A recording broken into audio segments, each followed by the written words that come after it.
Welcome to this training module for NJcoast and the use of its tools for scenario planning. This is part of what is actually a three-part training series. On this particular one, we'll focus on how those involved in different planning functions can use NJcoast and its storm hazard projection tool to examine hurricane and nor'easter scenarios. And we'll see how those same features can be used for emergency management to prepare for approaching nor'easters or for some other form of training activities. In this module, we're going to take a brief tour through NJcoast and then explore a bit how to initiate what we call a custom storm simulation. And we'll begin first with hurricanes, then we'll move on to see how to visualize those outputs and how to integrate storm simulations that are resulting from these simulations into our maps. And then we're going to use the nor'easter storm simulation tool to do some additional simulations. So first, a little bit of an introduction on NJcoast. The state of New Jersey has made significant investments in the generation of important GIS data to support its municipalities in their daily operations and their emergency management under hurricanes. At the same time, there has been recognition that there are a lot of capabilities now evolving out there that would give municipalities even more powerful means to understand the impact of hurricanes and other storms on their community. But those tools are really not accessible to the municipalities at this time. So by creating the website NJcoast.us and the platform I'm going to demonstrate today, the state has brought together all of this critical GIS data as well as these latest next generation storm simulation tools into one environment. Now, what's really attractive about NJcoast is the idea that it's completely web-based, which means anywhere you are, you can access your critical data and these storm simulations to make decisions. All the data that's coming from many sources across the state, county, and municipal authorities is all in one location, and you can access it in a very user-friendly way. You don't need to maintain special software or have special training to be able to operate this system. The system is built upon this idea of maps that are shared and interactive. So as a result, as you build a map, it's not something that just stays on your computer. You can share it with all the members of your team. And that sharing is secure because we've created dedicated roles with private groups along three different roles within New Jersey's planning, emergency management, and first responders communities. And finally, because the platform NJcoast is built upon has the ability to customize tools to further support the work of these individuals, we were able to build some new features into NJcoast that really don't exist in any other platform anywhere else, and I'm happy to show you those today. So to begin, the key tool that we have integrated into NJcoast is something called the Storm Hazard Projection tool. What this tool is, it integrates the North Atlantic Coast Comprehensive Study that was completed by the Army Corps of Engineers. This study looks at over 1,000 synthetic storms and 100 historical storms that have affected the Atlantic Basin and the state of New Jersey. In addition to looking at these storms, the system also considers the effect of tides and sea level rise to give us a really comprehensive view of coastal risk that we can bring now to the state of New Jersey. The models that we built using this massive database now give you the capability of simulating any storm scenario you like or need to based on that work that was done by the Army Corps of Engineers. So let's get right into it. To be able to simulate a storm, users are going to have, first of all, two choices. The ability to simulate a hurricane or the ability to simulate a nor'easter. And we're going to begin with the hurricane first in this discussion. To simulate a hurricane, what our team has found is that the following information needs to be known about the hurricane. That is the location where it's going to make landfall, usually specified by coordinates of latitude and longitude, the angle at which the storm is coming into the shoreline, the speed at which the storm is approaching, the pressure differential, that's the pressure at the eye of the hurricane subtracted and you subtract that off of the atmospheric pressure, so it's called the pressure differential, and the radius of maximum winds, the distance around that eye that the most damaging winds of the storm are in. So that's really the way that you would describe or characterize a hurricane. And if you knew those 5 things, you can simulate any hurricane in NJcoast. The problem is we know that most users don't know those 5 things or wouldn't know how to pick them. So what NJcoast has done instead is simplified it dramatically. We again ask you just pick the location where the hurricane's coming and then pick a category level, 1 through 5. And what we've done is taken all the data that the Army Corps had created and all the capabilities that are in NJcoast and use those then to explore what would be the settings for a Cat 1, Category 2, 3, 4, and 5. And we basically use those then to fill in the advanced parameters for you, but you only need to work with this basic interface. So I think you're going to see this as a much more advantageous way of specifying hurricanes. Because it does turn out that all those important parameters we need for a hurricane actually do conveniently map to the different categories. For each parameter, we also have defined ranges. So if you happen to use the advanced interface at any time and you put a range in that simply doesn't make sense, we have put in specific controls in the system to correct that so that you get a meaningful result. Similarly, if you pick a latitude and longitude that's actually not on the coast of New Jersey, it's out in the water, you've made some mistake when you were setting up your simulation, we again will check its range and confirm that it's in the right location, and if it's not, we'll bring it in accordingly. So NJcoast has ways to make sure that we don't create mistakes when inputting values in the advanced interface. And again, we provide the basic interface to make that even easier for folks to use. Now, hurricanes, as we saw with the basic interface, are classified on a 5-point scale. And those 5-point scales are basically laid out here in this table, following the Saffir-Simpson hurricane scale that you're used to hearing in news reports and different communications from the National Hurricane Center.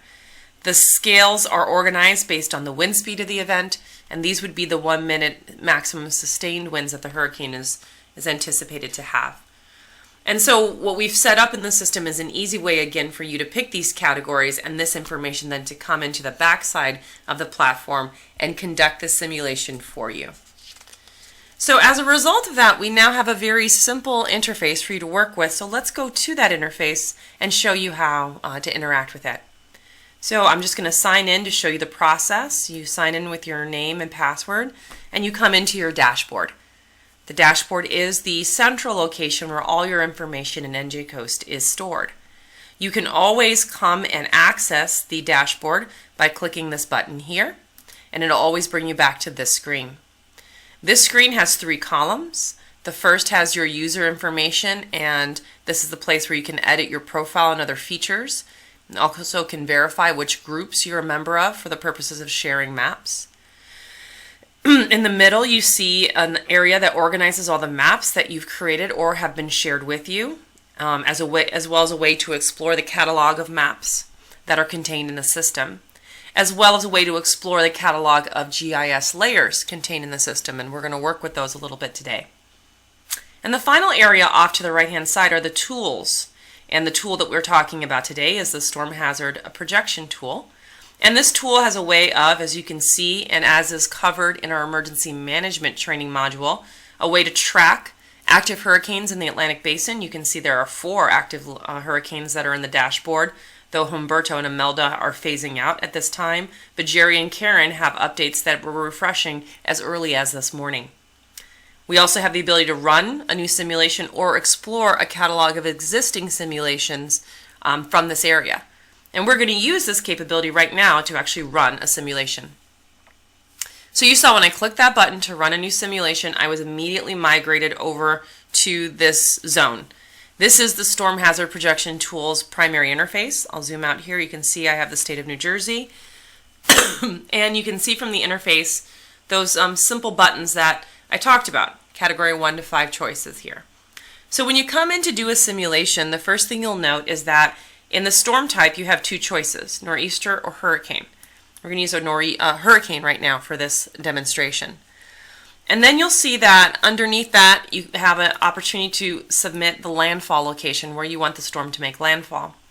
Now, this can be manipulated in one of 2 ways. You can actually type the landfall location into this box, or you can grab this little visual arrow tool and slide it to where you want to make landfall. So if I'm coming over here and I say, okay, I'm going to go up the coast and hit Long Branch with a hurricane, I would drop that X, which marks the spot, over Long Branch to mark the location.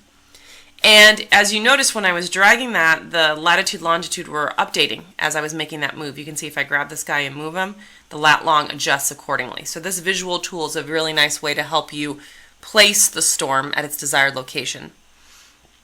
Now, if I'm an advanced user, and we talked about those folks, if I click the Advanced tab, you're going to see all of those sophisticated inputs that we described, including the storm track angle.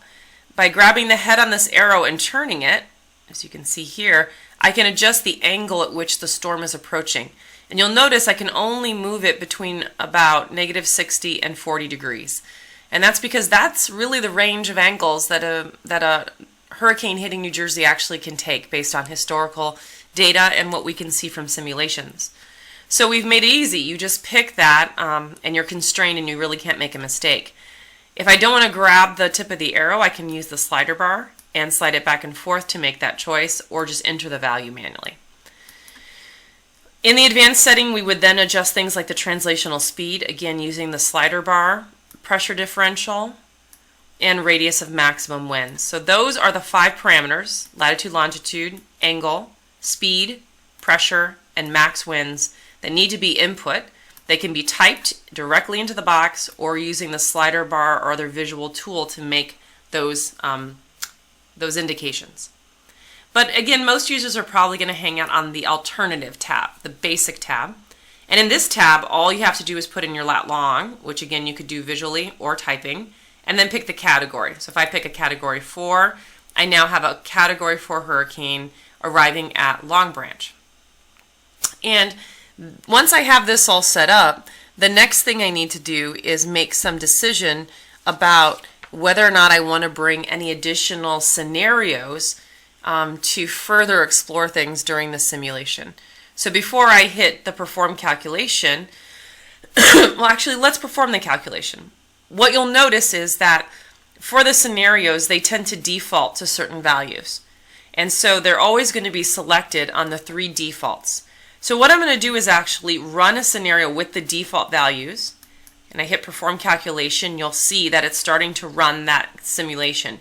Each simulation takes a few minutes. Now if I were going to run a full hurricane simulation with the models that we're talking about here, the ones that the Army Corps uses, this would take about 1,000 hours on my computer, basically, on my regular desktop computer. But we're going to be done in a few minutes, and the status bar is showing us the status of that calculation. So while it's busy calculating and updating status, let me take you back into the presentation and explain a little bit about those scenario options that we were just looking at and whose values we accepted at default for the first simulation we're running.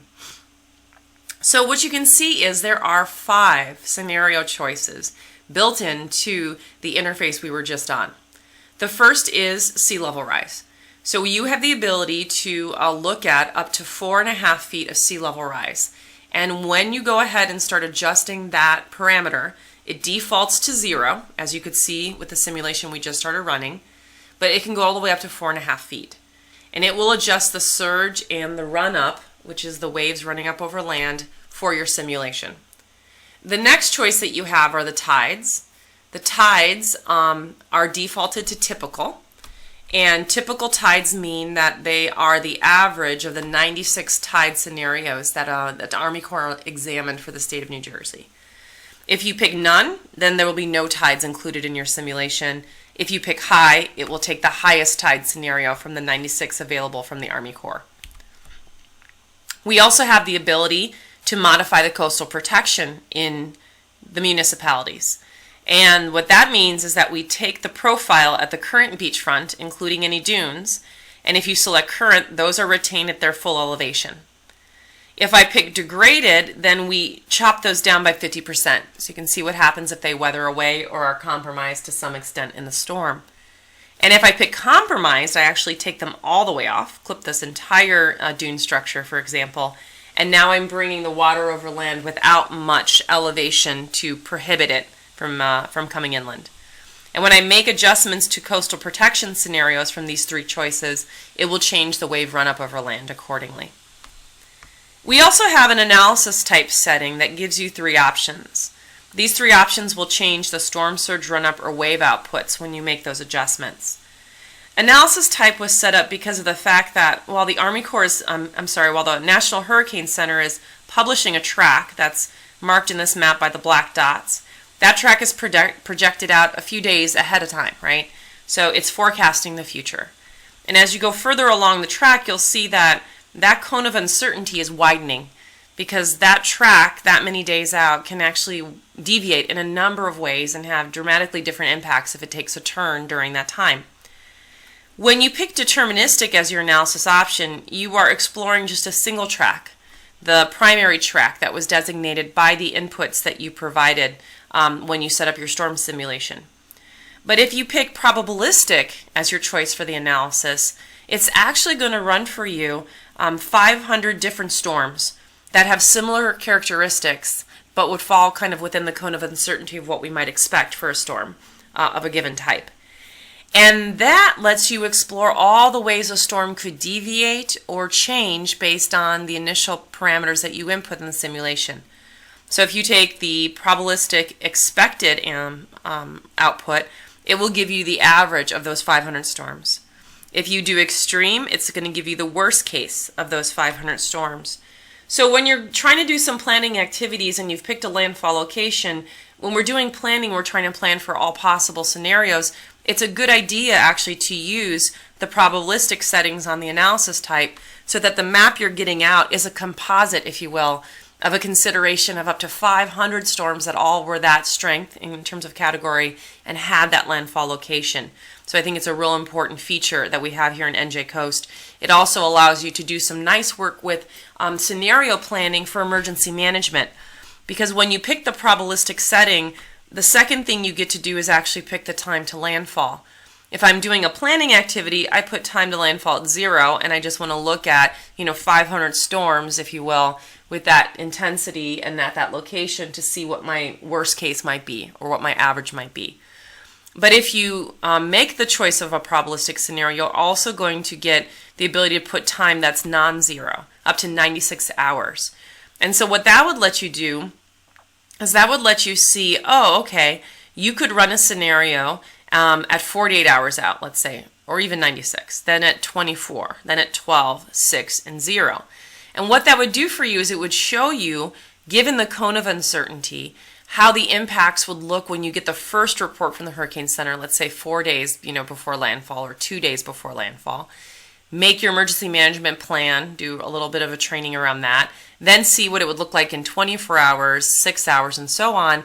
This will essentially give you the ability to mimic your decision making over time as the track is becoming more certain and as the Hurricane Center is becoming more accurate in their understanding of where the storm is going to hit. So it's a really good way to simulate what you would do if there were an active storm and you were getting updates from the Hurricane Center every 4 hours or 8 hours. And you can do that by running different scenarios with different timestamps. And this will give you an updated surge, run-up, and wind profile. So I think this analysis type setting has a lot of powerful capabilities both for planners as well as emergency managers. So let's go back and see if our simulation is done. So I'm going to just switch back out to the NJcoast interface here, and yep, we're all done. How do I know we're done, by the way? If we had not clicked out of this window, I would have seen a green pop-up appear at the moment it was done saying basically you're done. But the other thing is that the perform calculation button is active again. The bar, remember that tracking bar, it's gone. And now for the first time ever, the option to save my results or move them to a map is available to me. So that tells me I have results. So now I can save my results by clicking the Save Results button, and I'll give this a name. So just click Save Results and then name the results. So we'll call this Long Branch Cat 4 Default Hurricane. So that is the defaults, and then I'm just going to say this is a sim demo. Okay, and we're going to save that. So it confirmed that that simulation data was saved. So now that we have saved that simulation, we can go ahead and bring in another simulation so that we have the ability to make some comparisons, right?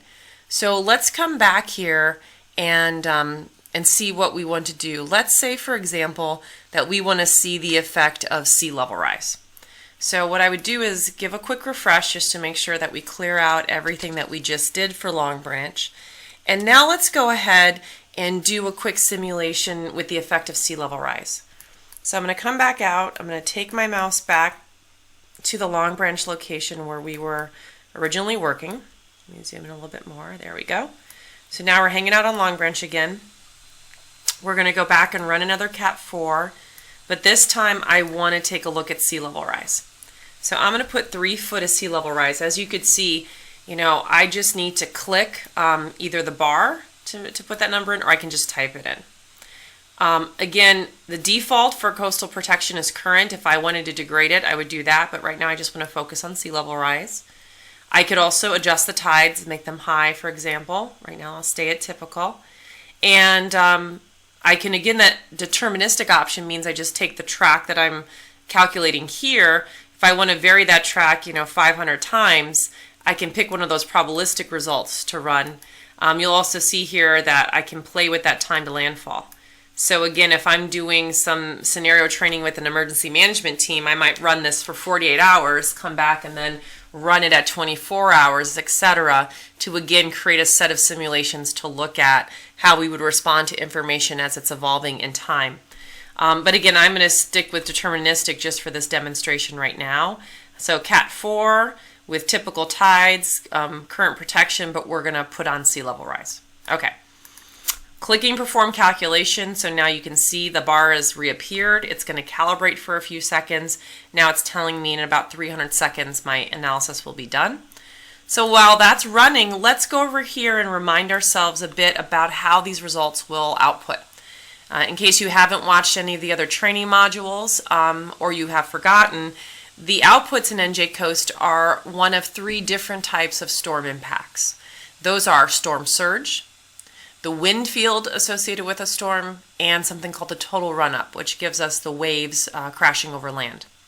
So let's begin first with storm surge. By selecting storm surge options, you will see the maximum depth of the storm surge above the ground at that location on the map in units of feet. And what we did was we made this calculation using a set of contours as one of the visualizations that we offer. We believe the contour visualizations are actually more intuitive to look at when you're zoomed in very close at an individual building, city block, or kind of neighborhood scale. What the contours show you are a set of 4 lines, and the lines each are associated with a certain depth of water. We have a red line that plots where the water's 9 feet, the orange line which plots where the water's 6 feet, the yellow line which plots when the water's 3 feet, and a black line that indicates 0 foot of water. So that black line is called the wet-dry boundary, and it means that if you are inland of the black line, or away from water, if you will, then you're dry. And anything toward the water of the black line has some depth of storm surge. The 3 foot line, if I'm here, if I'm anywhere between the black and yellow lines, then I'm between 0 and 3 foot of water. And this is an area where you probably could still drive a vehicle, but we are again taking on water. As I move further and get to the orange line, then if I'm between the yellow and orange lines, it tells me I'm somewhere between 3 and 6 feet of water. And that's getting to the point now where it's coming up to the height where it's causing concern for vehicles being completely submerged or humans being submerged. And by the time I get to the red line, the 9 foot contour, that tells me that if I'm between the orange and red line standing here, I'm seeing anywhere from 6 to 9 feet of storm surge, and that's getting to the point that we're up at the height of about a first story of a home. And then the red line out here is 9 foot, so anything from the red line toward the water is 9 foot of water or deeper. So that gives you a way to kind of decide in a very clean visualization what the kind of depth ranges are that you might be confronting at a given location. When you're zooming out to a state or regional scale, sometimes it's nicer to see the storm surge in a color gradient. So what we did was we created a heat map. The heat map again is operating in units of feet, but it zooms out to provide a view of the storm surge on a colored scale. So it'll have a small legend that will appear to give you the range of values that you're looking at. And the cooler colors, the bluish colors, indicate low depth of water. The reddish or hot colors indicate a high depth of water, and so you can use that to get a nicer zoom out view. And then we have the total run-up. That's another category where we look at the waves that are acting over land. As you know, when the storm surge comes in, it often has waves riding on top of it, and those waves actually are what can be quite damaging, especially to structures. So what we did was we marked 2 different wave zones on your map, and when you click on total run-up, you're going to see those. The first is the green line, and zoomed in here on a picture of Seaside Heights, you can see it, is something called the limit of moderate wave action. That's the area that's expected to receive at least 1.5 feet high waves, if not higher, breaking over land. And so those are considered damaging waves. And so the places that are anywhere between the green line and the water on the coastline are going to be seeing damaging waves, and likely to have more substantial structural damage even in this event. The blue line indicates the inland limit of wave run-up. So that means if I'm sitting here and here's the coastline facing the ocean, waves are coming in, they're damaging up to where the green line ends. So in Seaside Heights, there's a point where it actually is damaging all the way through the wave zone. A little bit further over here, it's damaging only to this point, but there's still waves even as far back as this blue line. So the blue line is the extent of that wave action. The green line is the zone where those waves are damaging. And sometimes when you look at a map, you'll only see the blue line. So that's telling you that the green line is actually, right underneath that. And the blue line is actually the limit of moderate wave action, and the run-up limit are actually right on top of each other. The last visualization that we have to offer is the wind field. The wind field also appears as a heat map. It shows the wind speed about 33 feet above ground, which is the height that airports use for their reference reporting. Again, blue colors or cool colors mean low wind speeds. Red or hot colors mean high wind speeds. So this is another heat map, and it will have a legend on the screen to help you interpret. So we've come back now. We can see our simulation is complete because the save results option is available. So let's save this result. It's a Long Branch Cat 4 with sea level rise of 3. And again, this is just a demo sim. So we give it that name, we save it, it's confirmed it's saved. So let's take a look at a couple things. Even within this window, you can visualize the results quickly before you go work with them further.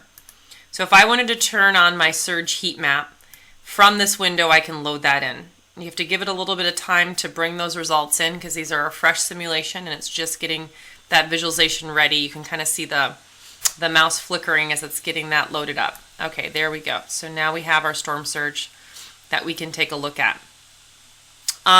So any of the visualizations that we talked about, they're accessible within the window, and you can load them in and take a look at them. So I can turn on my wind field, for example, give it a little bit of time to load in that result, and you can see for the Long Branch scenario where the winds were strongest in that event. So you can always visualize your results right here, or you can work with everything in a map, which is what I prefer. So let's see how to work with them in a map.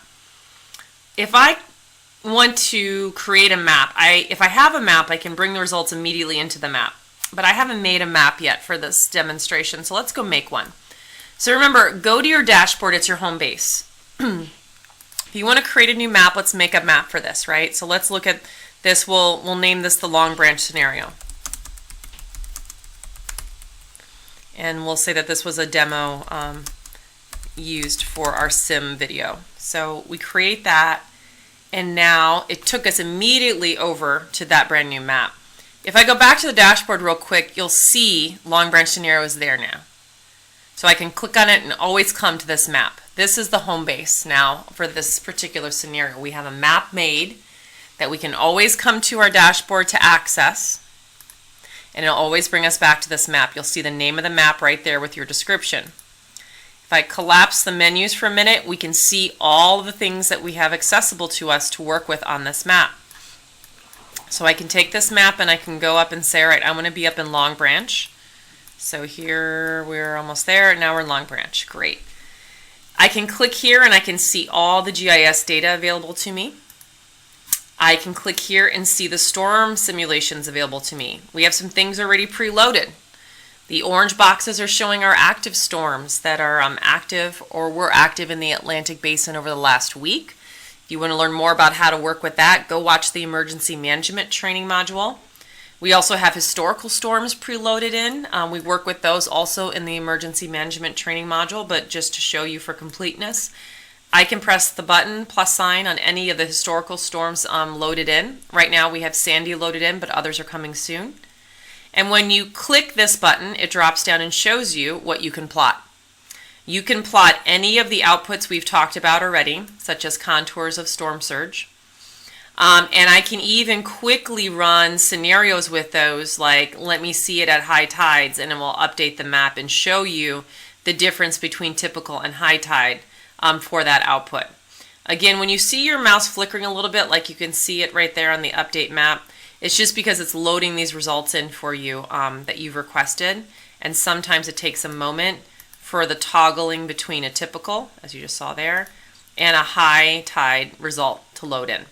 So these are already pre-executed and preloaded, which means you don't have to run a simulation to get these results. They're already waiting here. You just press the buttons to choose what you want to plot and what scenarios you want to play with, and they'll display.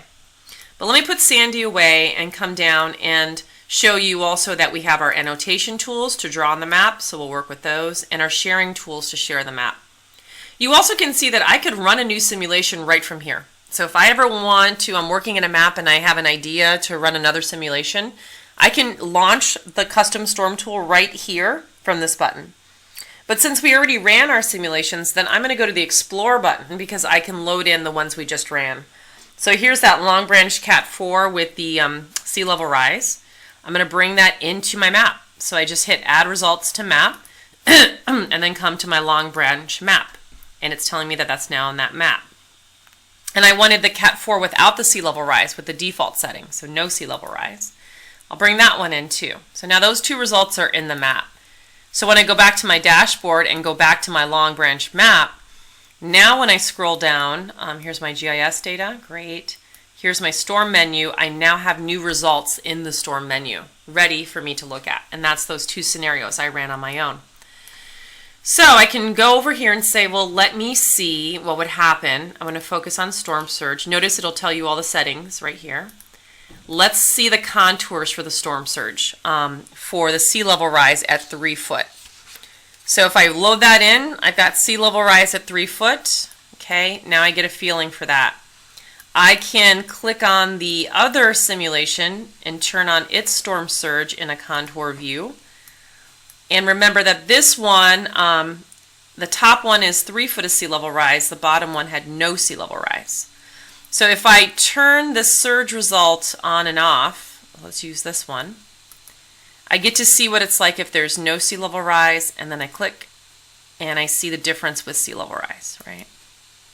So I'll be able to play with these results and see that if there is a 3 foot sea level rise, we can start to get an indication of, for example, what the impacts would be at Oceanport. Because if I zoom in at Oceanport, I can see that without sea level rise, a storm of this type, let me turn this surge off, would have inundation only to about this area on Adrian Avenue. When I bring in the sea level rise scenario of 3 foot, we can now see that that line extends much further out over here to Myrtle Avenue. And we could then start to make some decisions knowing this for some future planning. So if I wanted to come in and start getting an indication of what would be impacted by that, I can go into my various menus and start bringing in things like transportation routes or structures to try to see which areas would be most impacted. I can also look at some of my planning tools and bring in parcels of different zones, redevelopment plans. And this will let me get some indication of areas that might be affected by these things. We also have imagery and base maps that can be brought in, again, that will give a better impression of where these contours are actually falling.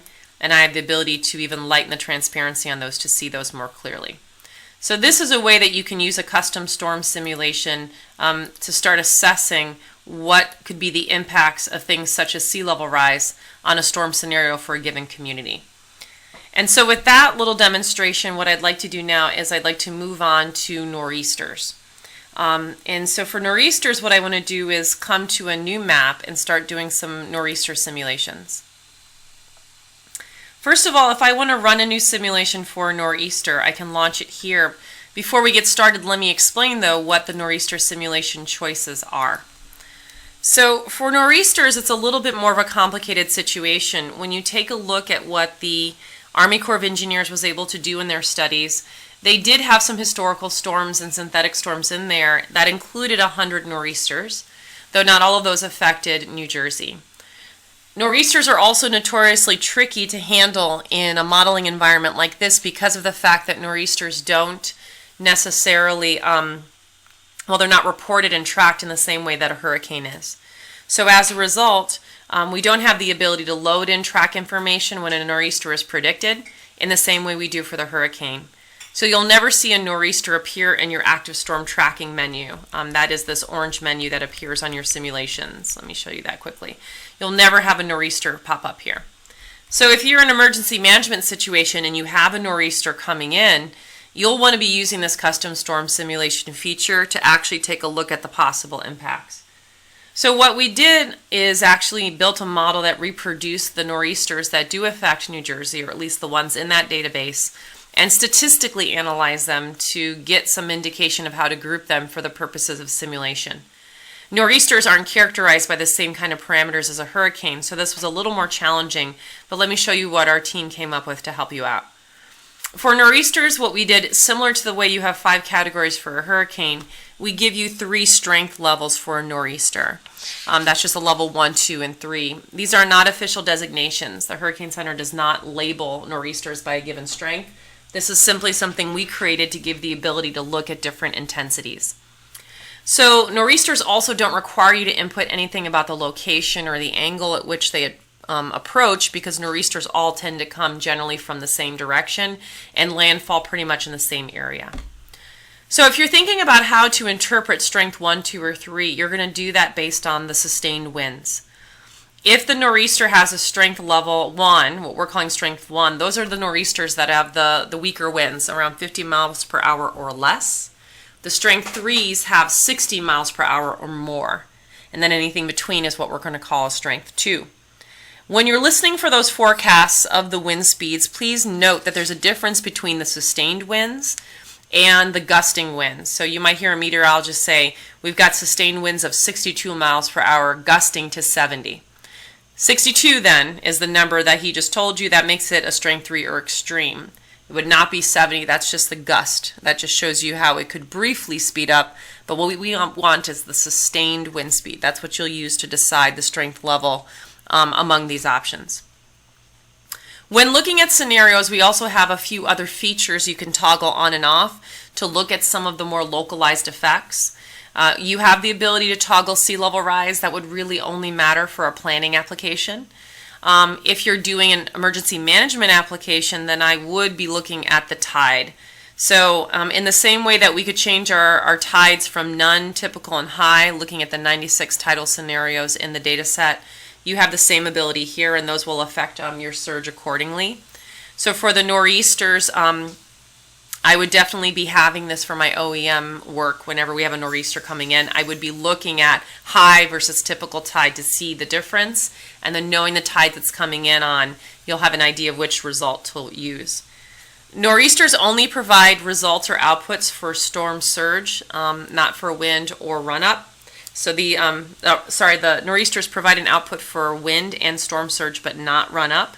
And the scenario settings that you're picking here would only be changing the surge result. The wind is not changed by these choices.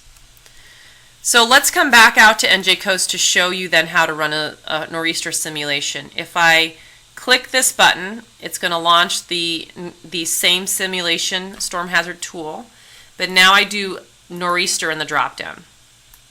And you can see that it loaded in those 3 strength choices, the option to vary the sea level rise, and the option to play with the tides. So I would just pick a strength, like strength 3, and a tide setting and a sea level setting, and then I hit perform calculation, and it's going to start doing the calculation in the same way it did for the hurricane. It'll show you a status bar that will start updating. The perform calculation button will go inactive, and you won't yet have the save results buttons active. So that's telling you it's in a live calculation. Now what I've done, and what I advise would be very helpful to do, is actually to create a map that is made for OEM for hurricanes, for nor'easters. Because if you create that map, what you actually could do is, instead of sitting here and running these when a nor'easter is coming, because nor'easters always approach in the same way, you really don't have to custom simulate a nor'easter for a given location. You just run it based on the strength and the tides. So for an OEM application, what I would do in advance is have someone run a nor'easter of strength 3 at typical tide. Save that result. Then run nor'easter at strength 3 on high tides. Save that result. Then do it for strength 2. Typical, save. Then again for high tides, save that. And then repeat that same process for strength 1. So now you would have 6 scenarios that you ran, one for high and low tide for each of the 3 strengths. And you could have those already preloaded in a map. So rather than sitting here and letting this calculation continue, let's just go check that out, because I actually did that on my own. I created a map called Nor'easter OEM. And when you click on Nor'easter OEM and come in, you will again see all your GIS layers, all the active storms, all your historical storms. And here are the 6 simulations I ran in advance and preloaded for the different strengths and tides of a nor'easter. So now, if I'm sitting there in my kind of role in OEM, and I hear that we have a nor'easter forecasted, and it has sustained winds of, over 60 miles per hour, I'm going to be able to say, okay, let's go in and start looking at the strength 3 nor'easters and what we should be expecting in this event. So let me demo that for you.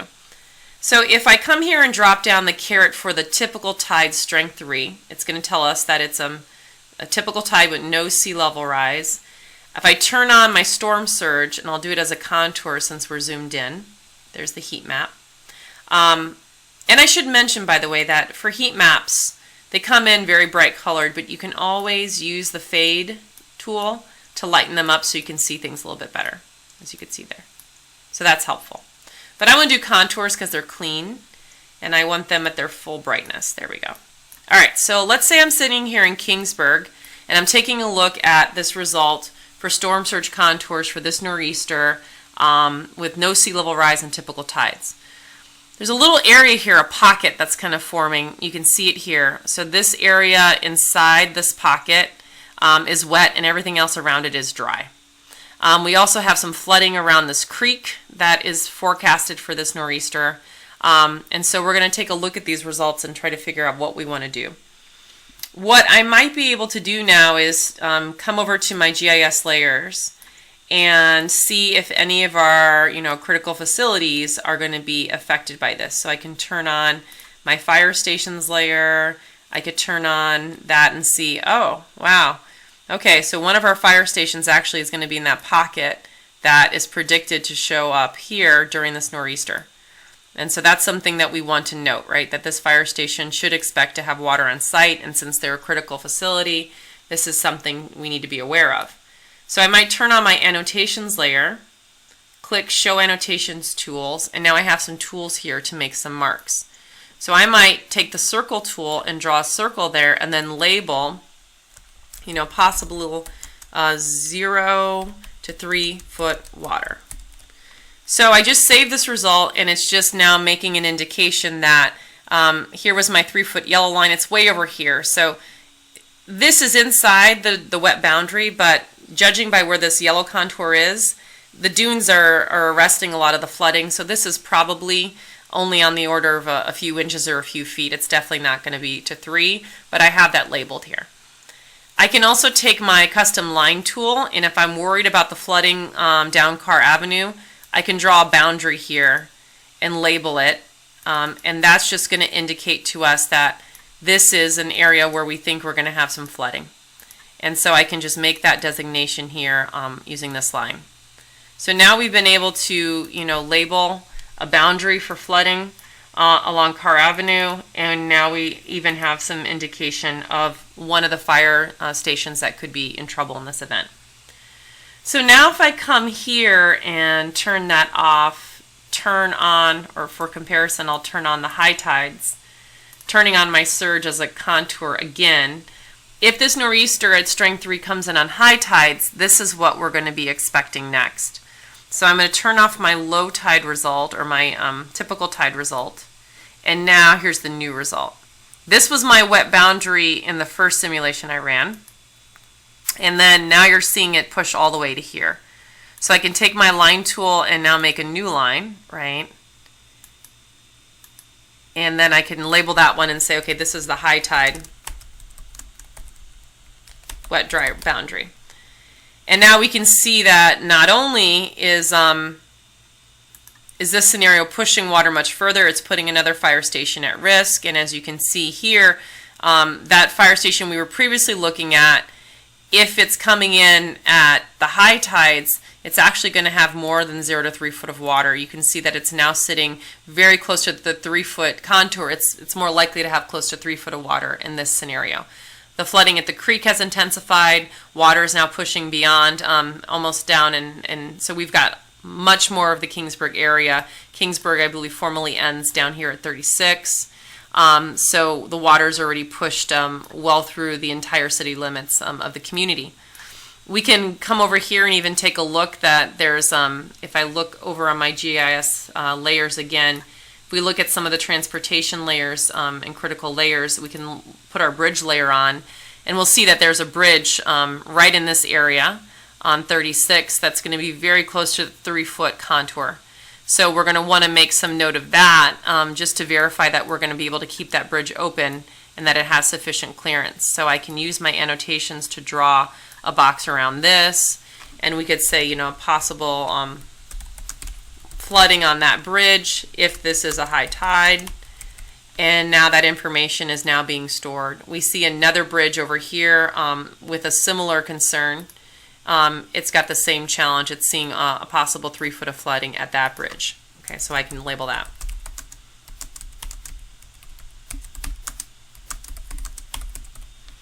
So these kind of annotations, even if I come and shut off all of the layers that I had visualized, so let me turn off the fire stations, and let me even turn off my storm simulations. So I'll take off those, put them away.